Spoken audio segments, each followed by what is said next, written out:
Welcome to webs media Telugu. Vaddengunta గ్రామంలో పలు అభివృద్ధి పనులను ఆంధ్రప్రదేశ్ ప్రభుత్వ చీఫ్ విప్ జీవి ఆంజనేయులు గురువారం ప్రారంభించారు. గ్రామంలో 36 లక్షలతో నిర్మించిన విలేజ్ హెల్త్ క్లినిక్, 25 లక్షలతో నిర్మించిన సీసీ రోడ్లను ప్రారంభిస్తూ కూటమి ప్రభుత్వం తక్కువ కాలంలోనే అభివృద్ధి పనులు చేపట్టిందని తెలిపారు. రైతులు సంప్రదాయ పంటలతో పాటు ఉద్యాన వాణిజ్య పంటల వైపు మళ్లాలని సూచించారు. అనంతరం గ్రామంలోని పాత పాటేశ్వరమ్మ, పోలేరమ్మ అమ్మవార్ల ఆలయాలను దర్శించి ప్రత్యేక పూజలు నిర్వహించారు. ఈ కార్యక్రమంలో స్థానిక నాయకులు, అధికారులు, గ్రామస్తులు పెద్ద సంఖ్యలో పాల్గొన్నారు. మరి గ్రామాన్ని అభివృద్ధి చేసుకుంటున్నందుకు అభినందనలు తెలియజేస్తున్నా. మరి ఈ గ్రామంలో 15th ఫైనాన్స్ నుండి మరి construction of village health clinic 36 లక్షలతో ఈ బిల్డింగ్ పూర్తి చేసుకోవడం నాకెంతో సంతోషంగా ఉంది. అట్లాగే వైసీపీ పాలనలో 5 ఏళ్లలో ఇక్కడ ఒక రోడ్డు వేయలా, కనీసం ఒక 5 లక్షలు పెట్టి ఒక రోడ్డు వేయలా. ఎస్సీ సప్లాన్లో 1 లక్ష రూపాయలు పెట్టి ఈ మండలంలో కానీ, ఈ నియోజకవర్గంలో కానీ, ఎస్సీ ప్లాన్లో కానీ, ఎస్టీ సప్లాన్లో కానీ ఒక్క రోడ్డు వేలా. 5 ఏళ్ల వైసీపీ పాలనలో, దుర్మార్గ పాలనలో ప్రజల్ని మోసం చేశారు, మాయమాటలు చెప్పారు తప్ప ప్రజలకి అభివృద్ధి శూన్యం, ప్రజలకి ఏమీ న్యాయం జరగల.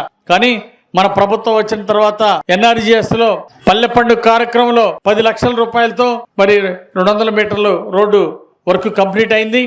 అదేవిధంగా ఇంకొక రోడ్డు 10 లక్షలతోటి, అలాగే ఇంకొక సీసీ రోడ్డు 5 లక్షలతోటి, అట్లాగే బీసీ వడ్రకాలంలో కాంపౌండ్ వాల్ కోసం 3 లక్షల రూపాయలు కమ్యూనిటీ హాల్ కోసం ఖర్చు పెట్టడం జరిగింది. మొత్తం ఈ బిల్డింగ్ తో కలిపి బిల్డింగ్ 36 లక్షలు, మరో మిగిలినది కలిపి 64 లక్షలతో ఈ గ్రామంలో మొదటి 2 సంవత్సరాల్లోనే ఈ గ్రామంలో అభివృద్ధి ముందుకెళ్ళింది. ముఖ్యమంత్రి చంద్రబాబు నాయుడు గారికి, పవన్ కళ్యాణ్ గారికి, ప్రధానమంత్రి మోడీ గారికి గట్టిగా చప్పట్లు కొట్టి అభినందనలు తెలియజేయాలని ఈ సందర్భంగా నేను కోరుతున్నా.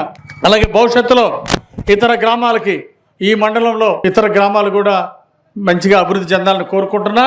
ఈరోజు బొల్లాపల్లి మండలం వాణిజ్య పంటలు పండించి, పండ్ల తోటలు పండించి, మిర్చి పండించి జిల్లాలోనే నంబర్ 1 ఆర్థికంగా రైతుల తలసరి ఆదాయం జిల్లాలోనే నంబర్ 1 సాధించిన బొల్లాపల్లి మండల రైతాంగానికి నేను హృదయపూర్వక అభినందనలు తెలియజేస్తున్నా. అట్లాగే ఆరోగ్యం మహాభాగ్యం అన్నారు పెద్దలు. అందుకే మన ముఖ్యమంత్రి చంద్రబాబు నాయుడు గారు విలేజ్ హెల్త్ క్లినిక్స్ ఏర్పాటు చేసి అక్కడ సిబ్బందిని రిక్రూట్ చేసి ప్రజలకి మెరుగైన ఆరోగ్యం అందించాలనే లక్ష్యంతో ఈరోజు ప్రభుత్వం ముందుకెళ్తున్న విషయాన్ని మీ అందరికీ మనవి చేస్తున్నా. ఈ విలేజ్ హెల్త్ క్లినిక్ ద్వారా ప్రజలకి మెరుగైన సేవలు అందిస్తారని